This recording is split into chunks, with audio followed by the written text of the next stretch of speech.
Hello, what's up mga ka-flatbed? Kasama ko nga pala si Kenneth Espadilla, yung kaibigan ko dito sa Canada. Dati ko siyang kasama sa Classic Freight. So, yung background niya guys, dati siyang boatser sa Alberta. So, Brad, dumating ka dito as a boatser, di ba? Oo, dumating ako dito sa boatser. So, dumating ako dito hanggang sa nagpo-boatser ako. Sobrang napakahirap ng trabaho, kaya nag-drive. Nag-aaral ako ng driving ng truck. Ngayon sa nag-drive ako ng truck.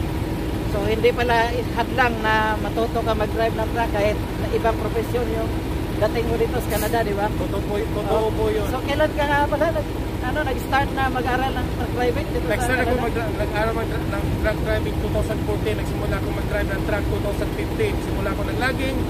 Nagtrabaho ko sa bundok. Hanggang sa nagtrabaho ko ng long haul. Hanggang sa dumating sa big freight. So bago pala siya dumating sa big freight guys, naging kasama ko siya sa Classic Freight dito sa company ko.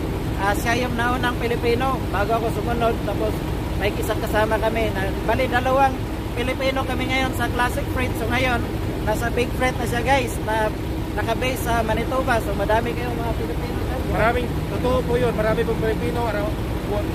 Buwan-buwan may dumadaan ng bagong Pilipino sa kumpanya namin. Kaya kung gusto nyo mag-apply, apply lang kayo sa American.com. Big Freight, just call my name, Kenneth Espadilla. So yan guys, puputuloy na namin kasi may biyahe siya. Ako din may biyahe dito sa Ottawa. So maghihiwalay kami ng landas ngayon. So pupuloy by next month magkikita ulit kami pag napadpad siya sa Nova Scotia or ako dito sa Ontario or sa Manitoba man. So guys, good morning. Good morning guys. Okay, bye.